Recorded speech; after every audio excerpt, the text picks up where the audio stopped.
Shivkant, welcome to the game, brother. He's a big brother to us now. Shivkant is helping us a lot in managing our WhatsApp groups, and he's actually helping a lot of people in answering their queries. So huge shout out to you, Shivkant. Thank you so much for being there in the group and helping people.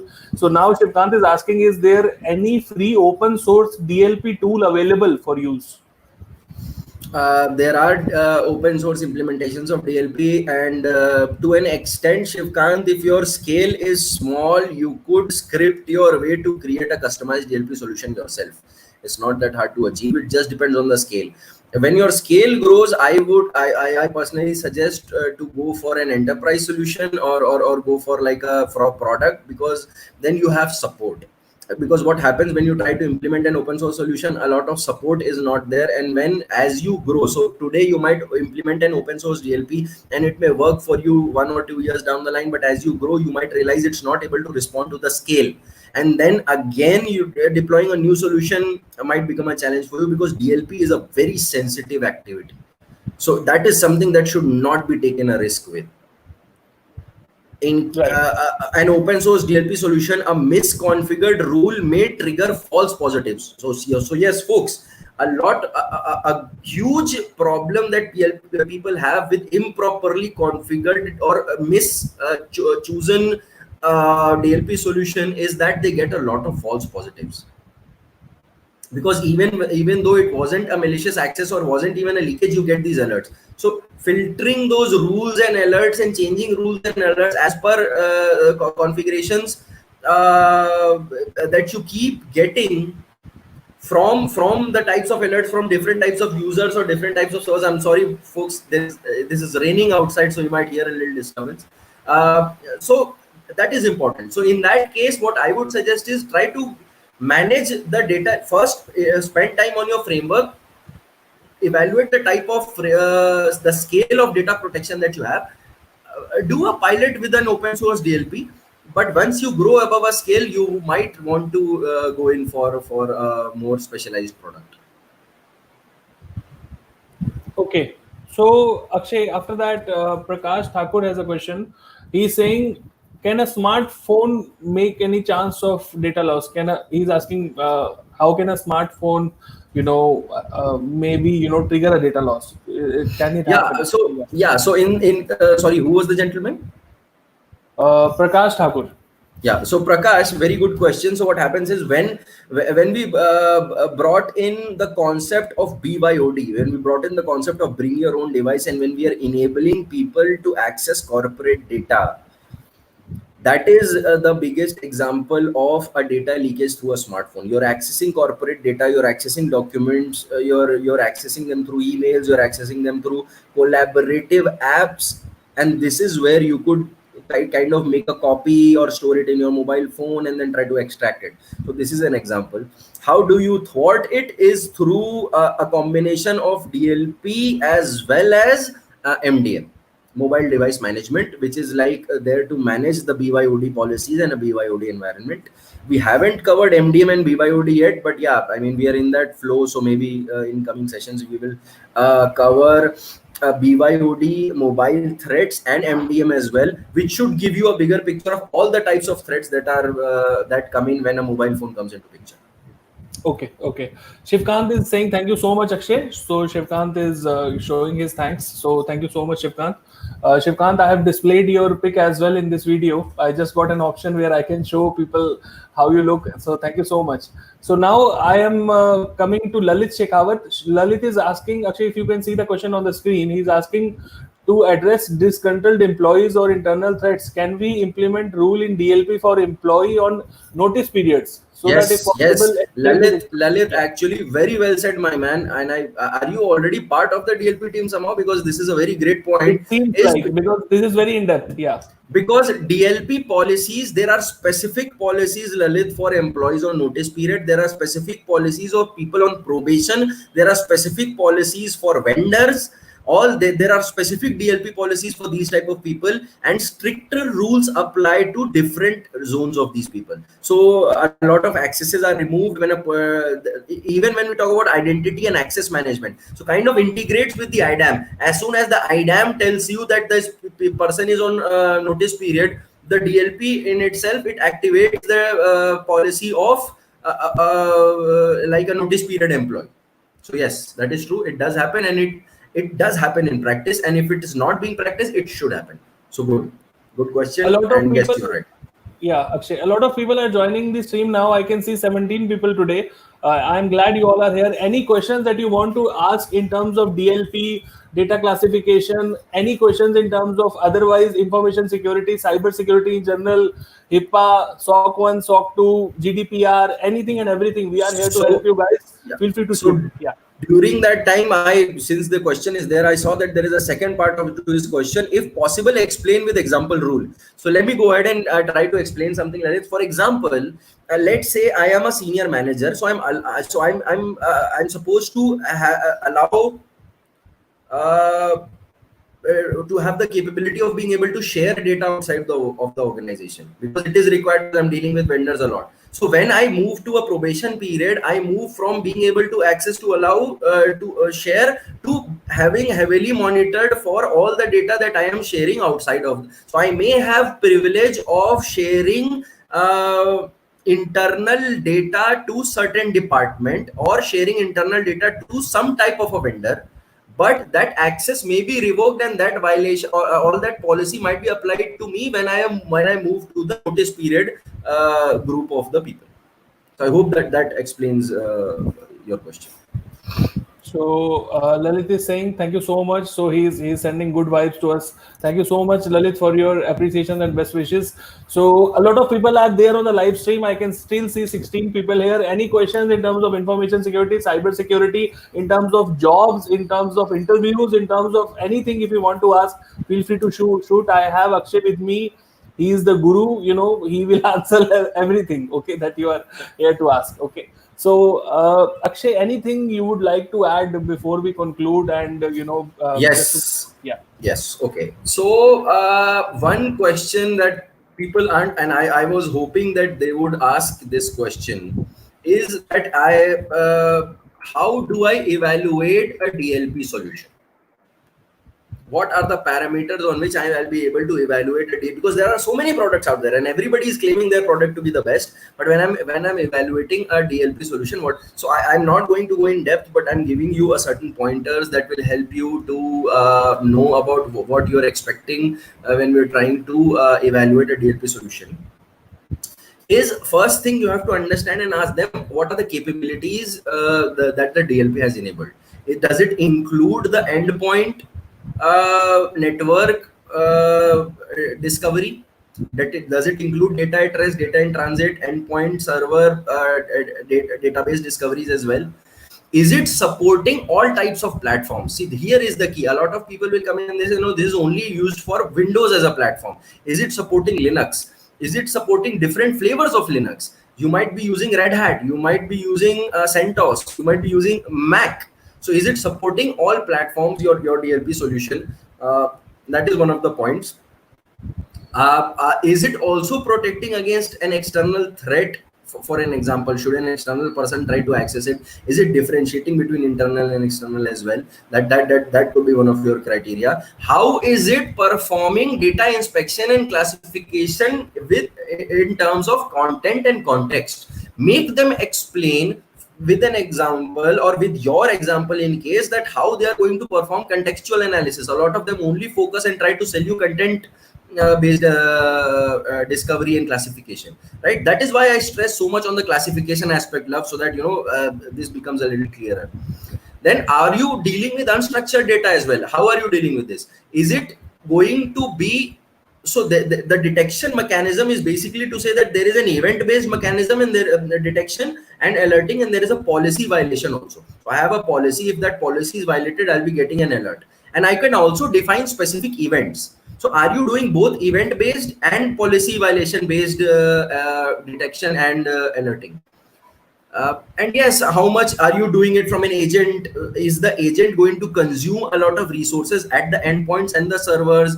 Are you using machine learning and AI as features in DLP? We discussed about this, love, in our previous videos, the importance of ML and AI in cybersecurity, wherein we touched base on DLP as well. So yeah, this could be the major evaluation criteria per se, not limited to this, could be more.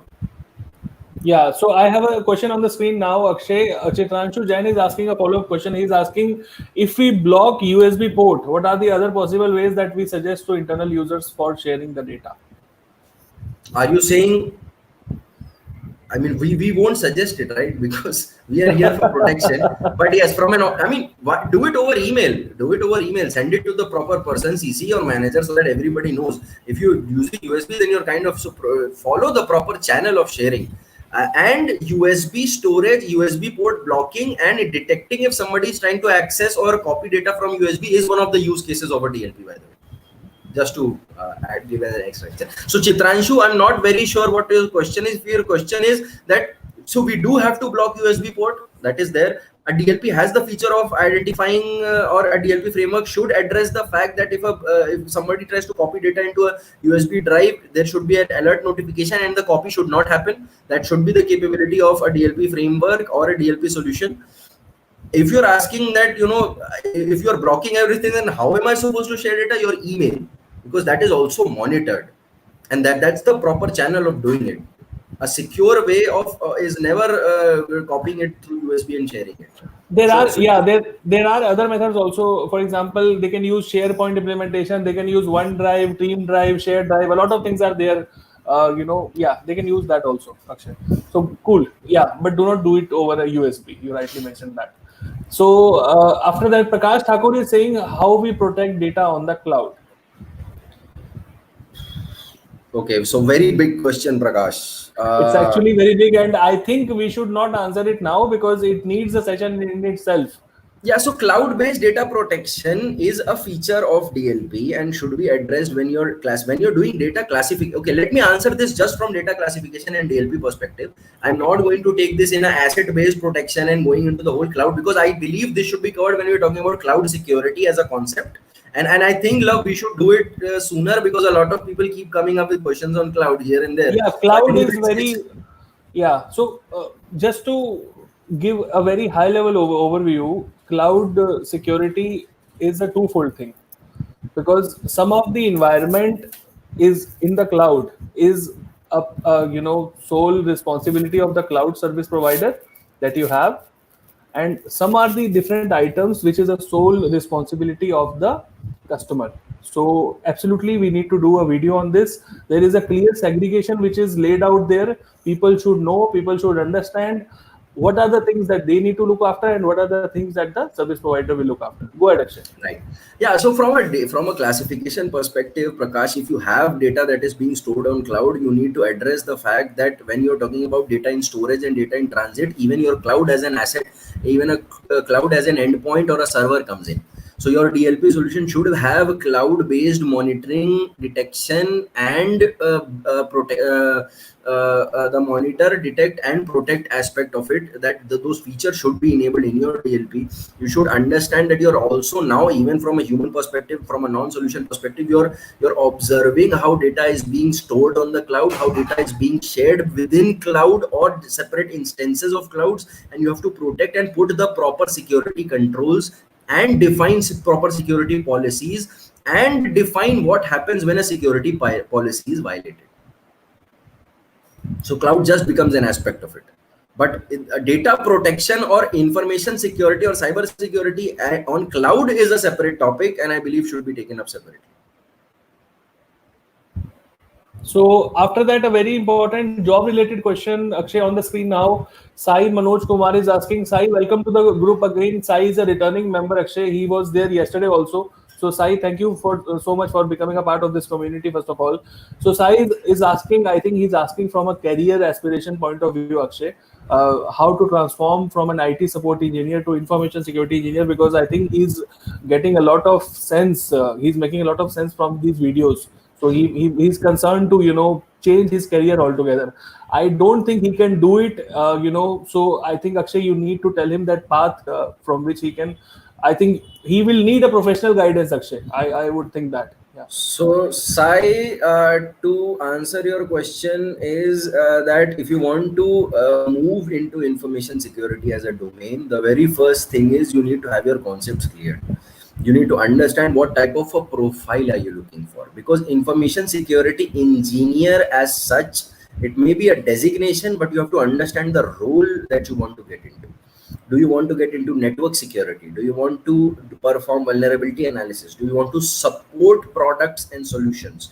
Do you right, not IT support, but get into specific product implementation and support? Do you want to get into risk assessment, risk management aspect of it? So first understand what your expectation is.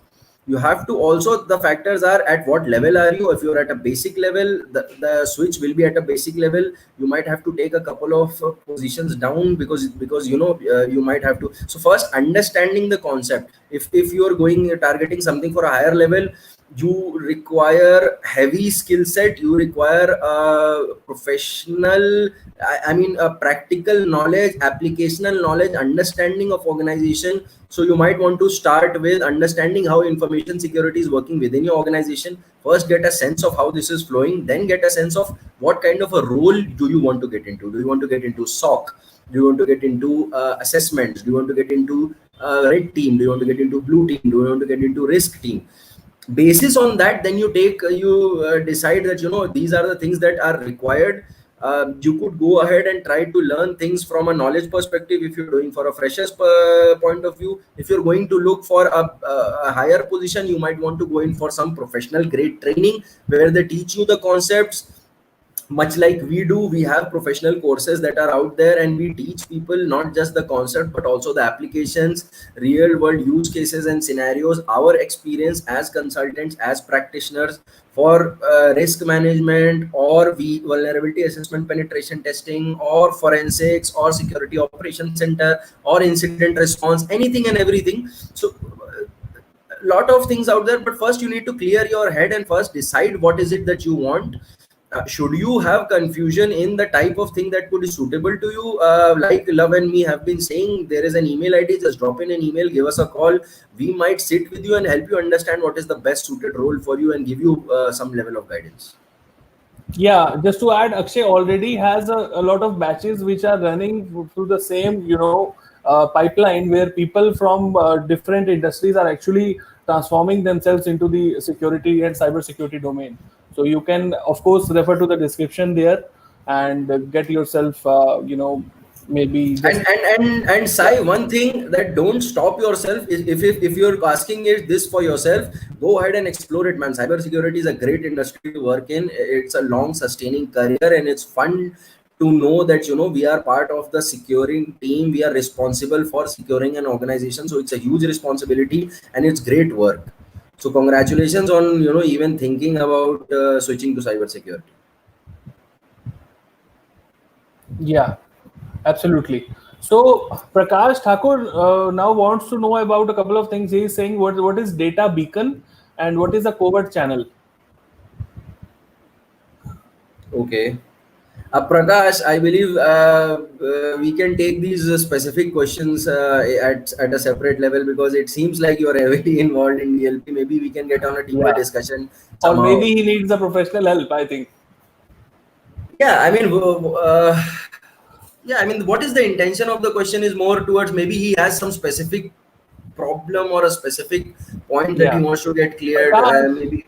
Yeah. Prakash, just try to join the WhatsApp group that we have. I think you will get all these questions answered in them in just 1 hour only. Okay, so just be there. Go to my Facebook page. There you will find the WhatsApp groups that we have. Just try to join them. Okay, all these answers and all these terms will get acknowledged in 10 minutes. I'm sure about that. Cool. So anything else that you have? Sai is saying thank you so much. So thank you, Sai, for asking the questions, and feel free to ask anything. We are here to help you. Okay. So anything else that anybody wants to ask before we conclude? I think this was really a great insight and a great video, Akshay, I would say. And a lot of people will get a lot of benefit in terms of understanding what is data classification all about. What is DLP all about? It's not a POC thing. Just try to get out from your mind and try to understand that this is an entire concept which is involved in order to get a DLP thing involved. Okay. So okay, there is a follow-up question from Rajini Gupta. So Akshay, I'll quickly display it on the screen. So Rajni is asking who performs the data classification in any organization. I think she's asking who is the person who has this role of performing this. So Rajni, it depends from organization to organization. In some cases, there are specific data protection officers that have the responsibility of data protection and are involved in this. But if you were not there when we started this video, I spoke about the CIO's team, the creators of data, the legal compliance team, the CISO's team, the InfoSec team, all are involved in this data class, and specific business unit heads. All are the people who are involved in the data classification strategy, because you have to talk to each and every department and you have to understand completely where data is there, and you have to sit and talk to them and understand. Yeah, so that this is the answer. This is your answer, that it is spearheaded by the information security team, but the actors involved are the CIO's team, are the specific business unit heads, it's the legal and compliance team, somewhere even the HR may be involved. So, because just to add there, Akshay rightly said, just to add there, it's a strategic point of understanding. That's where you need all these people's involvement. All the stakeholders should combine a plan for it. Okay. So, a lot of people are coming up, Akshay. A lot of questions are coming up. I'm not sure whether this video will end or not. Okay, so if we have time, then I don't want to disappoint. Sure. Prakash was it, right? So Prakash, don't use Prakash, right? Who has the data beacon and the covert channel. Other questions are also coming up. Okay, let me just quickly address this, because I just thought that we are at the verge of ending, and if we are continuing, I want him to go satisfied. So Prakash, not going into much detail. So when we say covert channel, basically you're talking about data breach. Actually, you're talking about data breach. You're talking about an incident response. That is why I didn't want to cover it here. But when we are essentially saying a covert channel is, we talked about. We talked about covert channel. What we are saying is when somebody is trying to exfiltrate some data. When we spoke about the APT, when we spoke about a targeted attack, when somebody is trying to exfiltrate data, that is the covert channel that they send. I got your questions, man. Not a problem. So this covert channel is the channel that the agent establishes with the CNC server, and this through which is where you are. So the beacons is basically the signal that you are sending. The beacon is the CNC, your communication with the CNC, and how the CNC is actually communicating with you, and you are sending off beacons and signals to the attacker, perpetrator, or the CNC server, and the covert channel is through which you exfiltrate the data. That's it. This is from a definition perspective. And data beacon, the next one. Yeah, that's what I said. The data beacon is the signal and the message that you sent. Got it. A lot of questions are coming up on cloud security session. Shrikant is again a part of the game now. Shrikant, thank you so much for asking these questions and being involved in the live streams. So Shrikant is asking us to plan for cloud security. Sure, Shrikant, we will have this session very soon. Akshay has to just take out some more time, I think, because these videos are searching a lot. So I'll see whenever he's available next time, and we will surely plan it for you, because these are helping a lot of people. So this is Bharat Chavan now. So he's asking how to build a people-centric cyber security strategy. Akshay, this is very pointed to you only, man. So Bharat, just try to answer at a high level. Don't go in too much detail. So when you say people-centric cybersecurity strategy, are you considering the people privacy? Is the privacy is what is your focus? What do you mean by people-centric? Just want to understand this, and then maybe we can address this. Sure. So after that, Vijay Lakshmi Martha is asking for data classification. There is one chief data officer defined as per data governance. Yeah, so like I said, data protection officer or chief data. So it depends from organization, Vijay Lakshmi. So she's answering. They are answering the question that was asked, that who is responsible for it. CIO could be responsible as well. Chief data officer. It's not a designation that everybody follows, but it's a role and a responsibility. So CIO may have the role of being a data officer, or like we said, being and CISO may have the role of being a data protection officer. But involvement is of a lot of people. Right. And Shrikant is saying, thank you so much, Love and Akshay. Appreciate your support. So thank you so much, everyone who were a part of this live stream. I really enjoyed it personally, to be honest with you, because I haven't seen so much interaction in the past live streams. Maybe because this is Friday and we are now at a mode of understanding new things. That's why a lot of questions are coming up, but I am happy to answer them. No worries. Feel free to ask questions. This is your platform, as I mentioned one day before also. We are here to help you. Okay, anything and everything that we'll try to answer, we will try to answer here. You can folks, you can keep posting the topics that you want to get covered, and believe me, if not sooner then later they will be covered. So we always keep noting the types of topics that you suggest. Even if some question went unanswered and you feel that you might want some more clarification, drop it in the comments. Is okay. We read all the comments and we'll make sure that if we missed something and if you feel you need more clarification, write it and we'll address the question, because it's for everybody's benefit. So just feel free to just be open, be free. This is a learning session. A lot of people are thanking Akshay. I'm just displaying the comments on the screen, and really happy that it is benefiting a lot of people now. At least 10 people have thanked us today. So really appreciate all your responses, guys. This is a motivation for us. This is the only motivation that we get. There is no other money that we are getting out of these videos. Let me be very clear with that. Okay, this is the only motivation that we get, because this is what actually we'll wake up tomorrow we will wake up and again we'll think about something else. Okay, so this is what drives us actually. So thank you so much for being there in this part of this community. Try to share these videos as much as you can, so that we can build upon them a big community where people can leverage this information and get these learnings. Akshay, and subscribe to Love's channel if you don't want to, and somebody told me there is like this bell icon that also should be used. So do that so that you get notifications, because our time is usually depends on Love's availability and my availability. He's himself managing a lot of things. I myself am managing a company in itself. So we might give on a short notice, like on a 15-minute notice, we might come online. So it's better that you subscribe and you have that notification thing on, so that you get to know when we're planning. Usually it's at the night time, Indian time, but yeah, to stay updated. And you might not know if you specifically had some problems and you missed a session. So we don't want that to happen.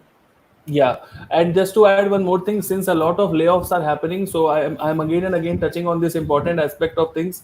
If anybody who is out there who is able to listen to us, anyone who is facing any issues in terms of getting a job, in the information security domain, in the risk domain, governance domain, just try to let me know, let Akshay know, just try to get involved, okay? And let us know what are the hiccups that you are facing, where we can actually help you, okay?